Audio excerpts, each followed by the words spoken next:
camera? What looks better? Who cares? Keep your eye on me. Okay. Forget this guy's right here. Ron matters. All right. We rolling? Yeah. Okay, cool. First and foremost, I always start with, first name, last name, how you pronounce it, how you spell it, so that in case they want to, mention you before you actually. Sure. Okay. Vincent Devlahovich, and Vincent's obvious, but Devlahovich is Devlahovich. Okay, and what is your official title? Right now, I'm chair of geology and geography departments, collective departments here at College of the Canyons. And next fall, we're combining into a larger department, which is Earth, Space, and Environmental Sciences. So that will be my new department for next year. And by the way, it just so happens when I was getting my curriculum packet today, you're on top of the list there. Yeah. So I wanted to pitch my new. Nice. We're larger. Right now, we're 2 full-time faculty. We'll be 5, so. Oh, wow. And the adjuncts are going to double. So hopefully we have a little more power and push and clout. Well, That's the theory. Speaking of power, push, and clout, obviously one of the things we've heard a lot about, particularly I think within the last 6 months, is the so-called big one. I guess I'll start off by saying I have lots of questions for you regarding earthquakes. I know that's one of your passions, I guess, for lack of a better term. But how, are you in agreement with scientists that say that there is, we are overdue for a big one and that a big one may be around the corner? Talk about that if you don't mind. Sure, it's not even debated in the field of geological sciences. We have not had a major southern section, San Andreas. And the southern section, if you guys could see the map, is everything south of this Fraser Park bend. It kind of kinks there almost directly. If you go from north to south, it kinks there to the east. And from that point all the way down into the Salton Sea Trough and Brawley area, that's considered the southern section. The southern section has a recurrence interval of about 150 years, and that's documented by trenching into the southern section and then dating the breaks they see in the past 5-6 events. And it averages out over the past few thousand years that the average recurrence of the southern section is 150 years. Well, the last break, the last southern section earthquake, was 7 years after California was founded, so it was 1857. So now we're 154 years. So we're over by 4 years. So as we get further and further into the 21st century, the percentage of occurrence of this southern section going becomes greater and greater. The longer it takes to break, the bigger the earthquake will be, and that's what we have to worry about. But it's going to happen. It's a matter of, will it happen today? Will it happen in 5 years? Or will it be on the late side and happen in 20 years? I think the USGS has projected about 70% chance of the next 20 years. That's as accurate as we can get in earthquake science. What scenario do you see? Obviously earthquake prediction is one of the more difficult, if not the most difficult thing to, it's not like it's a hurricane where you can see it coming. It's, or tornado. No. Earthquakes are, we could have one 10 seconds from now, would be honest. Yeah, the best we could imagine is if it ripped from the trough north, there's 2 scenarios. It can rip from the bend, which is the Fraser Park area, and then propagate south all the way into Mexico, or it could rip in the south and propagate north. So that's the only warning we're going to get is if it ripped in the south and we had about 10 seconds or maybe 20 seconds before it got to us here. That would be the best case scenario in today's tectonic science. So there's no real way to know when it's going to happen. We don't predict earthquakes. What we do is we calculate the recurrence percentage and what the chances are it'll happen today. That's all we can do. But it's going to happen, and we're so close here in the Santa Clarita Valley. That's the reason that we need to be prepared. Yeah, how close are we? Because you were saying that. It's real close. It's further if you drive up to 5 because of its oblique nature to the northwest. It's probably closer to 30 miles, I would think. But the closest portion would be from us here to Lake Elizabeth, and that's because of the angle of the fault there, and that would be less than 20 miles. So that's nothing as far as the Richter magnitude is how we measure the shaking. We do it is predicted pretty clearly what we can expect in time, in how long it'll shake and how it will rate on the Richter scale because of how long it's been. What do you think that'll be? They're predicting, the USGS scientists, who that's the number one resource, and they're based up in Northern California, which is also on the fault. In fact, they're closer than we are to the fault. They predict that it's going to be in the mid sevens. So suppose it was a 7.7. The 1994 Northridge event was 6.7, so that would be a 1.0 Richter scale magnitude difference. And that translates into about 32 times the energy generated. So instead of one nuclear bomb, it would be 32 of them. So it's definitely a logarithmic scale. And the deflection would be 10 times the vertical acceleration and deflection that took down the 5 and the Newhall Pass intersection, which tends to always go down even in non-San Andreas earthquakes. So it's going to be big. And probably, I think the Northridge event shook for 10 to 12 seconds. This will be closer to a minute. Wow. It'll feel like it'll be going on forever. Yes, absolutely. Because a minute of shaking feels like an hour. Yeah. I don't know if you can speak of this because I know you come from the geology side, but The dark side. the dark side.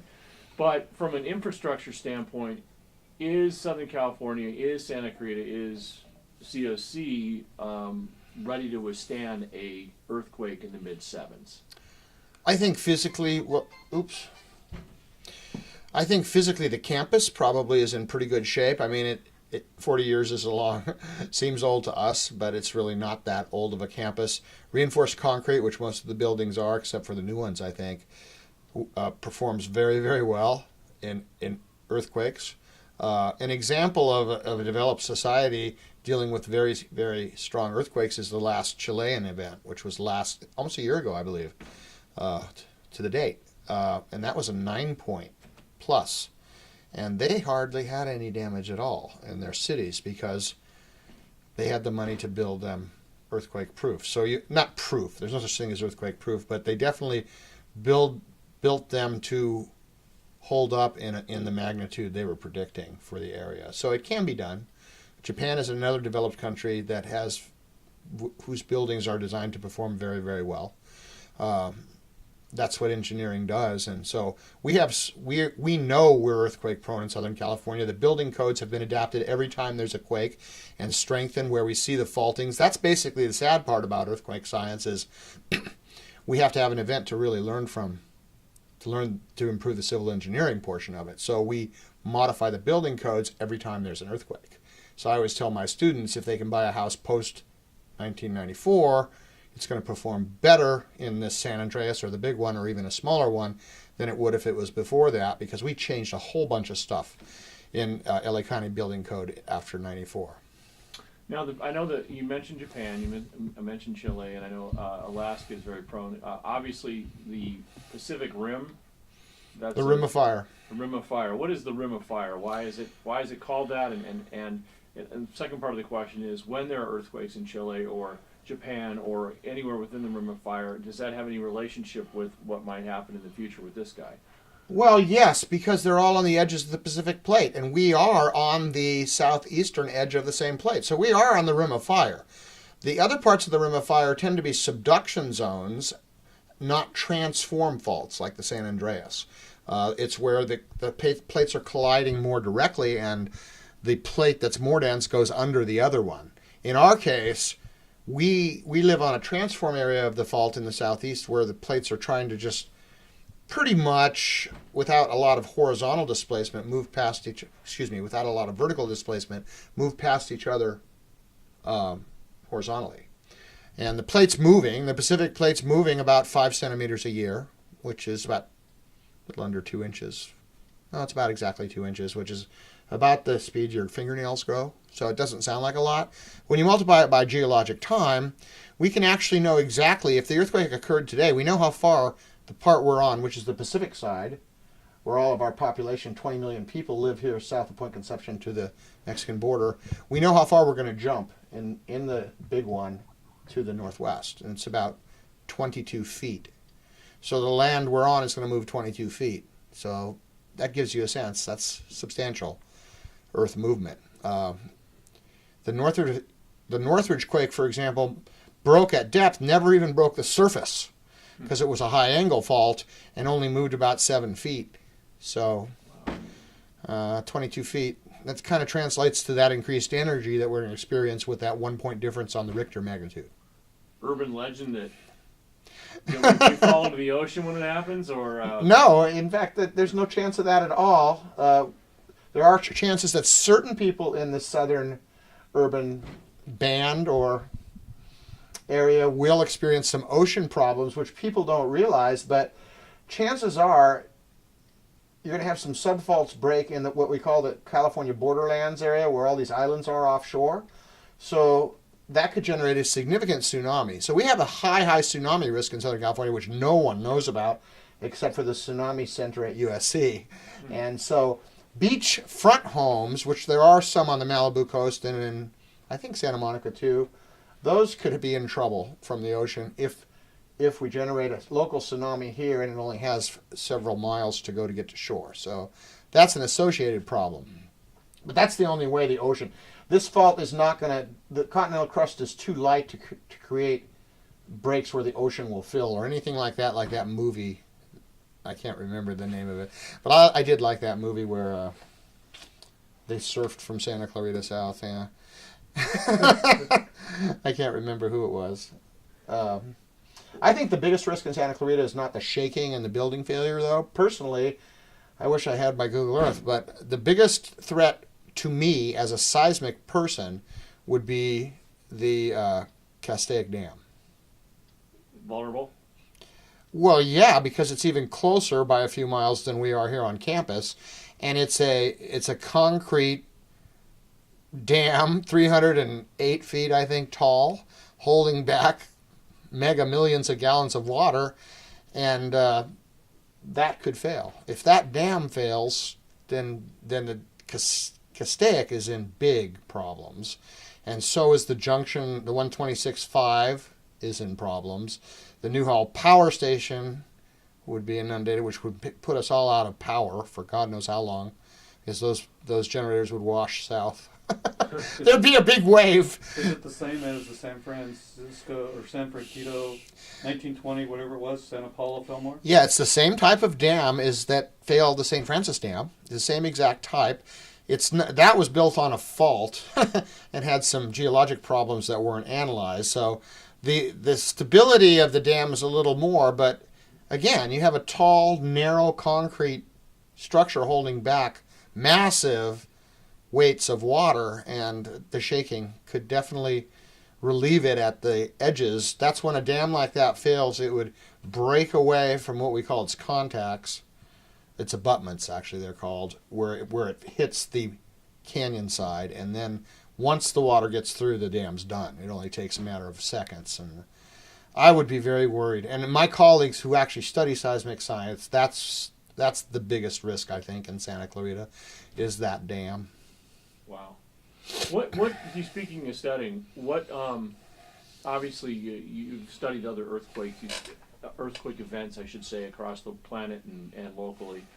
What do you study to compare to what you think is coming, or what can you say that's happened in the past that is you think might be a recent event that would be similar to what you think is coming, sometime down the road here with the San Andreas? As far as suburban and urban damage to the area? Just a similar, like, earthquake magnitude. Oh, probably. Well, obviously I can't use the last southern section break because there was hardly anyone in LA County in 1857. But I would cite 1989, the Loma Prieta, which was the northern section. And there was significant damage to the urban area around San Francisco Bay, particularly the Eastern Bay Hayward Fault, which ripped too and put down. I mean, most of the people that were killed in that event were on the Nimitz Freeway, and it was a double-layer freeway. They didn't rebuild it double-layer. That's another example of learning from the event. But, I mean, that took down infrastructure, important public infrastructure, and that's what you're going to expect. I mean, it's not going to be possible to get around in Southern California after this event because the areas that are most vulnerable are the bridges, and the freeways go over bridges all the time. All of our freeways do. So you won't be able to use the freeway system. It'll be damaged in many, many places on every freeway close. So that, and the other thing that people don't realize that I probably should mention is our source of water is three actually. The city gets its water from the Owens, and that has to cut because all the population, 99% of it lives south of the fault. That crosses the fault and crosses it in a tunnel, believe it or not, at Lake Elizabeth Road. So you can imagine what's going to happen when that Pacific Plate moves 22 feet. That's going to it'll cut the water supply off.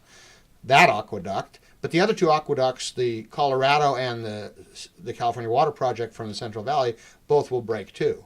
So water will be done. All we'll have is the water in the area as much as that is in the reservoirs. So that's a huge issue because it's going to take months to repair those three aqueducts. And at the present rate of usage, even if the reservoirs were entirely full, which they often aren't, you're going to have 30 days of water. So that's a big issue too. Yeah, which leads me to my final question, I guess, is what do you, if you're Vincent, Dave, Ron, what do we do to get ready for this? What can you do to be? You have to. The best thing what I show in class and tell all my students to do is go to the USGS and Google into their search engine the Great Shakeout. They have a scenario that shows what to expect in the San Andreas, and I show it all in every one of my classes, and it tells you how to prepare. You have to have extra water in the house, and you have to replace it because it doesn't stay fresh all the time. If you can't keep it that long. You have to have first aid. You have to have flashlights in all the integral places if it happens at night. You have to have a way to shut off your gas. That was a lot of the homes that went down in Northridge were because the gas lines broke. So that there are devices that you can buy now that I think are less than $100 to put on the line that will automatically shut your gas off. That would be a great way to prepare. That's excellent. That's going to happen. Just to know and to study every year or so the steps you should take when it happens. If you happen to be home, there are different steps than if you happen to be at work or if you're at school. Know what to do so you don't have to panic. Panic is in a crisis is always the worst. So the more we can teach and educate ourselves about what to expect, the better it's going to be when it happens. And that's what I try to teach the students. And if you're at home, you stand under the doorway. Is that what they tell you? That's a myth. That's a myth. What the biggest danger in any building, whether it's work or home, commercial or residential, is stuff hitting your head from above. Because your head is your brain, and you don't want it to get crushed. So you want to get under something that protects you from anything falling from above. So big, strong tables are great. It's going to be shaking a lot, so you have to hold on to the table legs. But you want to dive under anything you can. And if you can't get your whole body because it's a small table, you get your head under it and don't worry about the rest of your body. So you want to protect your cranium. And the myth of the triangle, that if you get something, it won't fall on you. Lay next to a refrigerator. Have you ever seen that one or heard that one? I have heard it, but again, I think that's another myth. That's another myth. You want to stay away from anything heavy. There was a family that we knew in the Northridge event that they had heavy bookshelves because you collect books through the years, and a lot of those in the shaking fall over. And this poor woman was a single mom, and her 5-year-old was sleeping in the bedroom, and the bookshelf blocked the bedroom, so she couldn't get to her screaming kid. Those are the things you got to think about and attach your bookshelves. And look I'm an earth scientist and I don't have my bookshelves attached, but these should be braced to the wall. Anything this heavy should be braced to the wall because this could fall and it could even hurt me sitting here, right? So that's the kind of thing you want to think about. You want to think about your head, and you want to get outside as soon as the shaking stops, but you do want to watch things outside too. You want to watch power lines, Obviously, if you smell gas, there's a big problem. You don't want to light a cigarette. So, these kind of things, common sense things. You want to look at, you want to use triage even if you don't know it, and you want to treat the people that can be helped by being treated, and that includes your neighbors. After you make sure your immediate family's okay, you want to go check your neighbors' homes if you're home. If we're at school, I know there's a plan here to check the rooms and to see who needs help as fast as possible, because sometimes when people get injured, it's a time saves lives. So you have to be very quick, and you have to practice at least once a year what to do. And that's the key, I think, to being prepared. To know it's coming and to practice what to do in every scenario you can imagine. Now, the cars is probably the best thing. Cars perform pretty well in earthquakes as long as you're not going under a tunnel or a bridge or something. Off a bridge. Off a bridge, right. Right. But you definitely don't want to drive when it's shaking at a 7.5 level, so you want to pull over and just kind of hang out. All right. Anything else? Yeah. Refresh your screen there. Oh, no, I think that's kind of important. But I do recommend that everybody take a look at that Great Shakeout, and that's the keyword you can put into the USGS site, and it'll come right up. And it's a really great. It has some projected building failures. It has projected road failures. It has projected fatalities. It has a lot of good stuff. And again, at the end, they go over how you can prepare. Because the communication lines are going to go down. That's what really causes people to stress, when they can't call people they're not with that are their loved ones. And that the cell phones and the hard lines are going to go down. So that's a problem. That's something you have to be thinking about. And that's USGS.gov, or what's the website? It's USGS.gov, yeah. Okay. United States Geological Survey. What about things like CERT training for communities? Do you? I'm not really familiar with that, but any kind of training that is qualified training for preparedness is very, very useful. And I mean, most of the stuff is just really common sense and thinking. If you know it's going to be there, then you just have to be prepared if you're going to live in Southern California. That's the key. Be ready for it to happen, unless you're going to move today. Then go get No, run please do. Please do. Go get run over by a tornado in Kansas, right? Okay, before you leave, I need your finger at the computer. My fingerprint? We're going to point to the computer. Oh, I Yeah, can just do get a it couple with my shots pen. and set up shots.